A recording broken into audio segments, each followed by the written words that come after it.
अथोरुधासृजन्मायां योगमायेश्वरे हरौ यां विलोक्य प्रजास्त्रस्ता मेनिरेस्योपसंयमम्। उस दैत्य ने योग माया से भगवान ईश्वर के ऊपर विविध भयंकर मायाओं का प्रयोग किया, जिसको देखकर त्रस्त हुई प्रजाओं ने समझा कि इस जगत का प्रलय आ गया है। आप जो कह रहे हैं वो तो सही श्लोक चल रहा है। हाँ, अभी हमने 17वां ही बोला है। वो तो सही है। हाँ हाँ,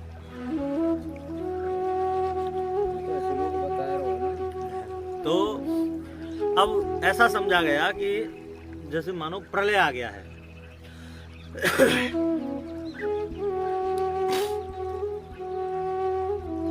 प्रवहुर्वायवश्चण्डास्तमः पांसवमैरयन् दिग्भ्यो निपेतुर्ग्रवाडः क्षेपणैः प्रहिता इव। जोर से आंधी आई, बड़ी भयंकर आंधी आई। उसके कारण जो धूल थी मानो उससे घना अंधकार छा गया, ऐसा प्रतीत होने लगा। नाना विध आयुध वर्षा करने लगे उसके दैत्य के, और उस वर्षा से मानो पर्वत सब आच्छादित हो गए हों, दिखाई नहीं देते, ऐसा प्रतीत होता है। सब कुछ अदृश्य सा हो गया हो, सर्वत्र अंधेरा ही अंधेरा हो गया। दिशाओं से पत्थर ऐसे आने लगे मानो वे यंत्रों से फेंके जा रहे। ध्योर्नष्ट भगणा भ्रोघैः शूलन्यो सविध्योस्तनयित्नुभिः वर्षद्भिः पूयकेशासृग्विण मूत्रास्थिनि चासुकृत। आकाश में घोर घटा छा गई, उसके कारण सूर्य आदि आकाश के ग्रह सारे के सारे अदृश्य हो। बिजलियां चमकने लगी, मेघ गरजने लगे, पीप केश खून मूत्र पुरुष और अस्थियों की निरंतर मूसलाधार वर्षा होने लगी। हाँ, गिरयः प्रत्यदृश्यन्त नानायुधमुचो नघ दिग्वाससो यातु धान्यः शूलिन्यो मुक्तिमूर्धजाः।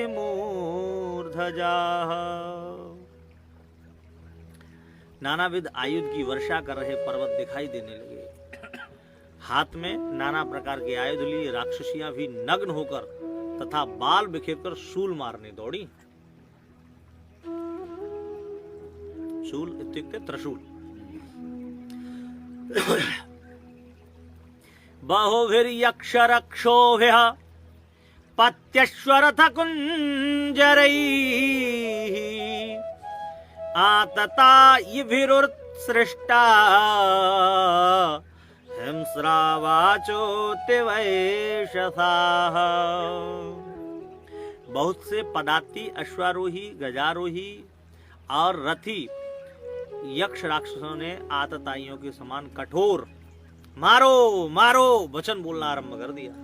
बोले छोड़ना नहीं, जाने न पाए मारो।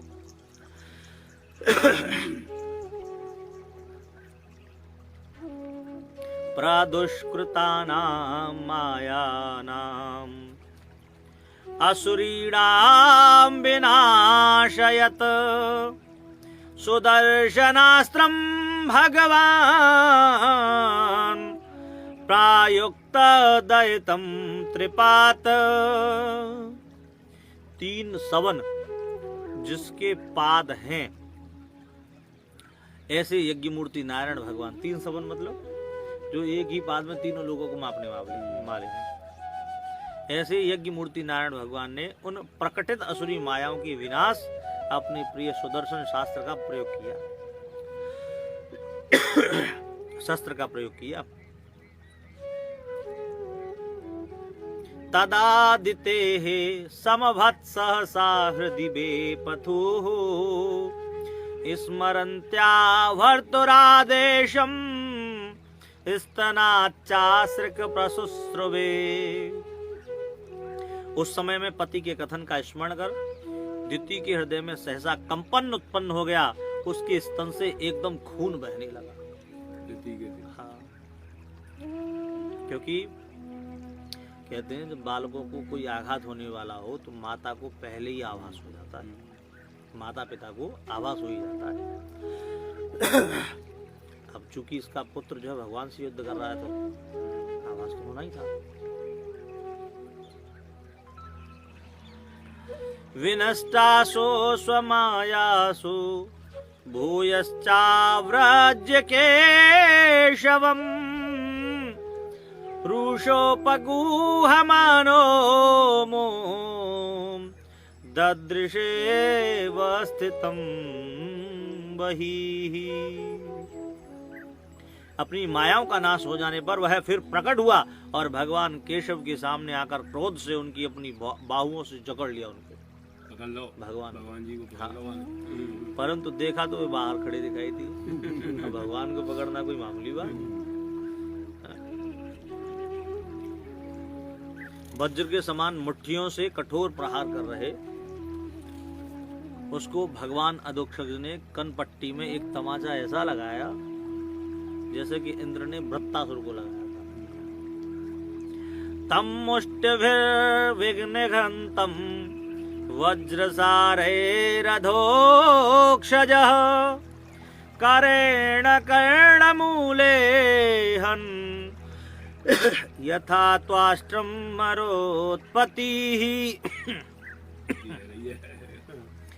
स आहतो विश्वजिता ह्यवग्नया परिभ्रमत गात्र उदास्तलोचनः विशीर्णबाहुवङ्घ्रिशिरोरुहो पतद्यथा नगेन्द्रो लिलितो नभस्वता। विश्वविजयी भगवान के उसे अवज्ञा पूर्वक इस तरह मारने पर उसका शरीर घूमने लगा। उसको पता ही नहीं था कि वो ऐसा तमाचा मार सकते हैं। उसका शरीर घूमने लगा, आंखें बाहर निकल आई, हाथ पैर और सिर सब ढीले पड़ गए। वह भूमि पर ऐसे गिरा जैसे कि आंधी से उखड़ा हुआ महान पेड़ गिर जाता। क्षितौ शयानं तमकुण्ठवर्चसं करालदृष्टं परिदष्टदक्षदम् अजादयो वीक्ष्य शशंसुरागता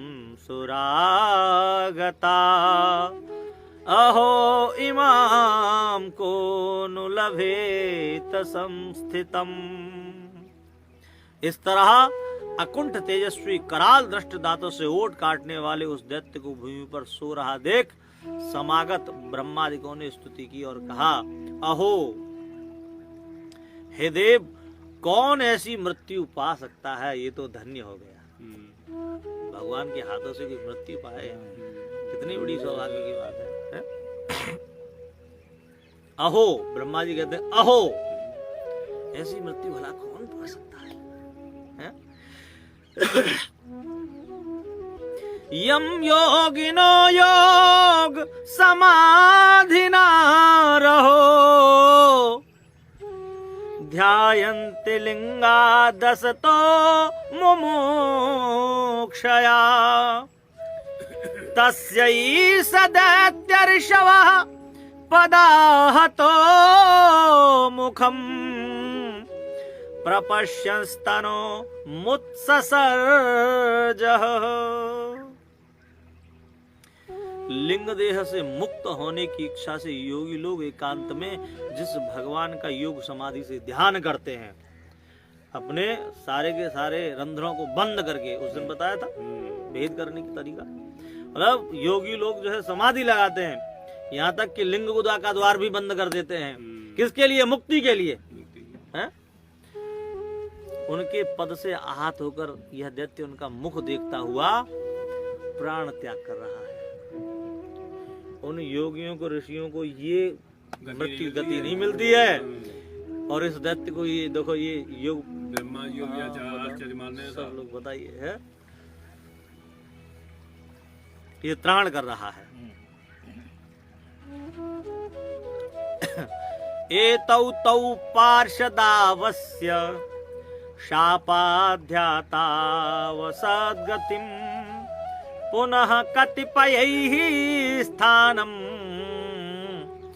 प्रपत्स्येते जन्मभिः।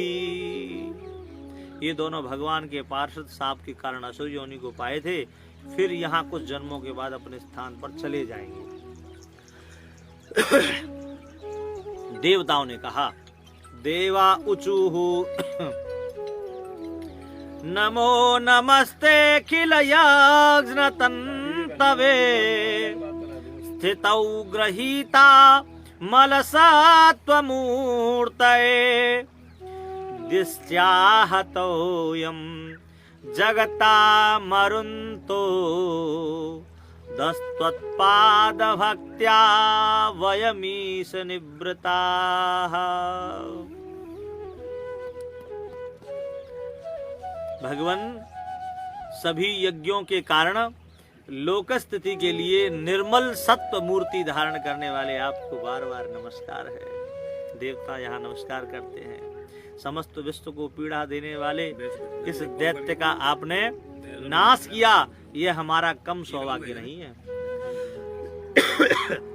हे ईश, आपकी पाद सेवा से ही हम लोग कृतकृत्य हो चुके हैं। मैत्रेय जी कहते हैं, एवं हिरण्याक्षम सह्य विक्रमं स साधयित्वा हरिरादिसूकरः जगामलोकं स्वमखण्डितोत्सवम् समीडितः पुष्करवेष्टरादिभिः। हे विदुर, इस तरह असह्य पराक्रमी उस हिरण्याक्ष को मारकर वे ही आदि वराह भगवान विष्णु, ब्रह्मा आदि देवताओं से स्तुत होकर अपने नित्योत्सवमय लोक में चले गए।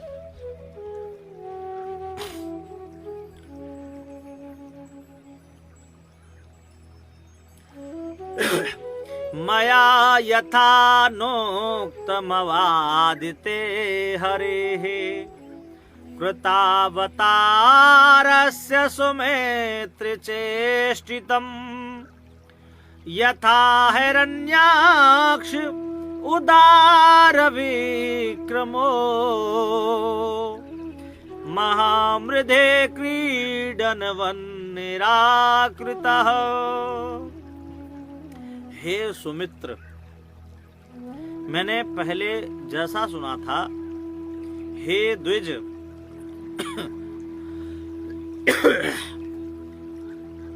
इस तरह भगवान के वराह अवतार का वह चरित्र और उदार विक्रम हिरण्याक्ष दैत्य का युद्ध जैसे भगवान ने खेल खेल में वध किया, वह सब मैंने आपको कह सुनाया।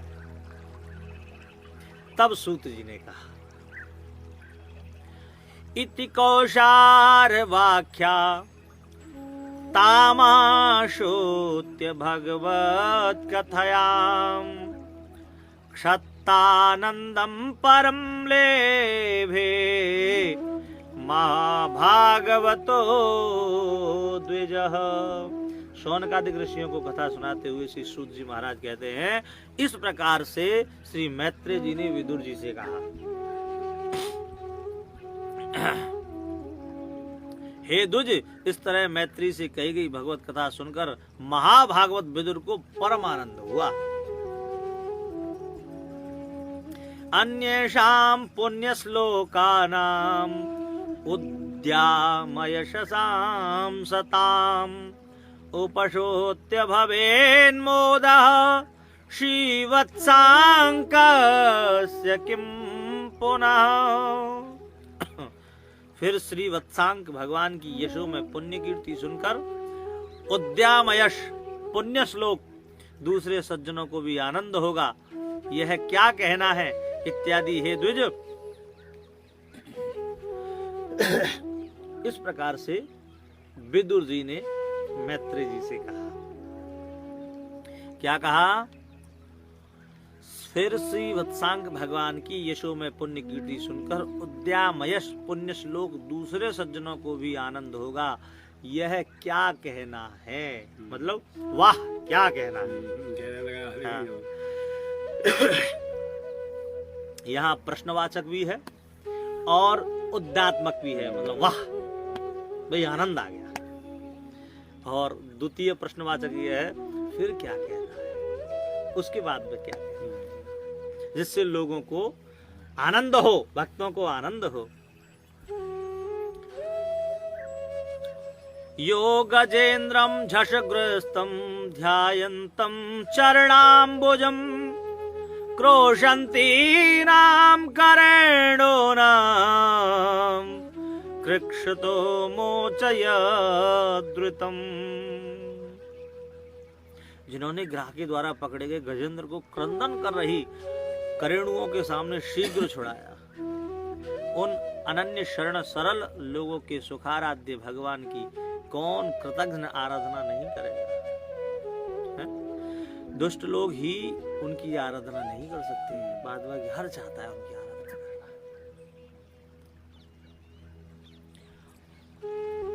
तम सुखाराध्य मृजो वीरनन्न शरणैर्निर्भीः कृतघ्नः को न सेवेत दुराराध्यमसाधुभिः। यो वै हिरण्याक्षुबदं महाद्भुतं विक्रीडतं कारणशोकरात्मनः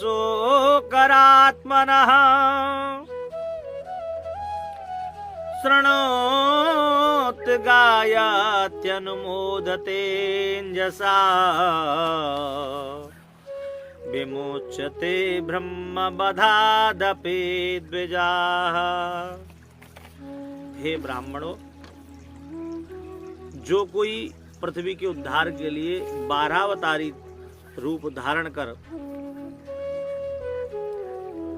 वराहावतारधारी भगवान की यह हिरण्याक्षवद रूपी महा अद्भुत क्रीड़ा सुनता है, गाता है या अनुमोदन करता है, वह ब्रह्महत्या से भी अनायास मुक्त हो जाता है।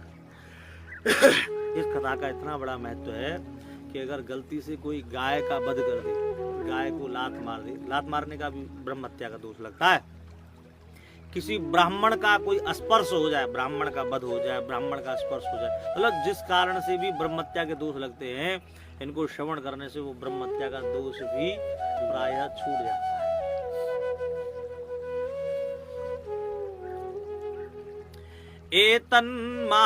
एतन्महापुण्यमलं पवित्रं धन्यं यशांसयं पदमायुराशिषां प्राणेन्द्रियाणां युधिशोर्वर्धनं नारायणोऽन्ते गतिरंशन्वताम्। फिर यहाँ पे वही बात आ जाती है, कौन सी? कलयुग केवल नाम आधारा। तो आधारा मतलब जिसका नाम ही आधार हो चुका हो, जो नाम के सहारे ही जीता, उसे कोई याद न रहता हो। तो उद्धार कब होता है? यहाँ भी स्पष्ट कर देने की बात यह है कि जो इसको आधार बना ले, जब तक आप जो है इसका आधार नहीं बनोगे, आधार नहीं बनाओगे, तब तक उद्धार नहीं होगा। ऐसे तो रोज या कथा सुने और रोज ब्रह्महत्या करे हो। तो कहने का मतलब है जो इसको आधार बना ले, कहिए ना मन चंगा तो कटौती में गंगा, तो कटौती में गंगा ऐसे ही नहीं आ जाएगी। कटौती में गंगा लाने के लिए मन चंगा कर, मतलब मन रम जाना चाहिए, मन में कोई भिन्नता नहीं होनी चाहिए। बैठे तो यहाँ और याद कम हो रही है, बैठे यहाँ और काम खींचे ले रहे। क्रोध खींचे ले रहो है, मोह खींचे ले रहो है, मतलब भंगिमा उत्पन्न है रही है। सगळे छोड़ के संसार बिल्कुल त्याग दिया। तो विदुर जी, हे विदुर जी, यहाँ मैत्री जी कहते हैं, हे विदुर जी, यह कथा महापुण्यमयी, निर्मल, पवित्र, धनदायक, कीर्तिकर, आयु और इंद्रिय शक्ति प्रदान करने वाली है, युद्ध में प्राण इंद्रियों का बल वर्धन करने वाली और शौर्यवर्धक है। यह सुनने वाले को अंत में भगवान के पास ले जाती है। तो फिर या को मतलब या तो कुछ पुण्य न मिलेगो, क्यों न मिलेगो? ऐसे मिलेगो कि आज तुमने जितनी कथा सुन ली का है, कल जो कथा सुनो यहाँ से आगे को भाग आपको पुण्य को जुड़ जाएगा, मतलब ये पुण्य में शामिल है जाएगा आपके। मतलब यूं मानो कि जैसे पीतल की मूर्ति है और तेजाब के पानी में अगर आप एक बार डुबोगे तो एक बार में बिल्कुल साफ न होगी। जब पीतल मूर्ति बनाए बारे तो तेजाब में साफ करी जाते हैं, तो एक बार ही डुबो निकाल लो, बोले साफ है गई, तो साफ न होगी। मतलब एक बार में तो वहाँ को जो मैल है वो काटवे के लिए वह फुलावे को, पहली बार में तो मैल फूल दो है वो, दोबारा डालते हैं फिर पीतल की जो कुछ हो पात्र है पानी में, तो दोबारा में फिर वो मैले काटते हुए आवते हैं, और तीसरी बार जैसे ही डालते हैं तो फिर मैल को क्लियर करता हुआ आता है, काटता हुआ आता है। फिर वो 3 प्रकार के जो है वो तेजाब, जो मूर्ति साफ करने वाले हैं वो 3 प्रकार का तेजाब बनाते हैं। पहला तेजाब बहुत ज्यादा हार्ड बनाते हैं, जिससे कि मूर्ति जो है, मूर्ति का मैल फूलता है, उस हार्ड तेजाब में वो 3 बार डालते हैं। दूसरी बार उससे हल्के में डालते हैं, उसमें कुछ केमिकल मिलाते हैं जिससे कि उस पर थोड़ी सी चमक आती है, और तीसरी बार वो बिल्कुल क्लियर हो जाती है। तो कहने का मतलब है कि एक बार सुनने को मतलब है भागवत जी है कि आपको मैल फूल लो है, सही बात। वो तो अब दोबारा जब को वो हम गोता लगाएंगे तो कम से कम दोबारा में वह काटवे को नंबर तो लगा देगो, हमसे तो कटेगो ना का। और तिवारा में जब कबू सुनेंगे हम तो कम से कम वो मैल तो कटेगो, भले ही चमक मत आओ। और चौथी बार में, 5वीं बार में, 6ठी बार में जैसे जैसे सुनते हुए जाएंगे धीरे धीरे धीरे धीरे ब्रह्म हत्या को जो दोष है वो कटते हुए चलो। इति श्रीमद्भागवते महापुराणे तृतीय स्कंदे हिरण्याक्षवधो नैमिको न विंशोऽध्यायः। कृष्णाय वासुदेवाय हरे परमात्मने प्रणतः क्लेशनाशाय गोविंदाय नमो नमः। बोलो गोविंद भगवान की जय, श्री आनंद कंद भगवान की जय, श्रीमद् भागवत महापुराण की जय। जय जय श्री राधे श्याम। तो यहाँ जो है हमारा 19वां अध्याय पूर्ण है गयो, और 20वां अध्याय शाम को रखें, है ना? आप जो है लाइव सुन ही सकते हो।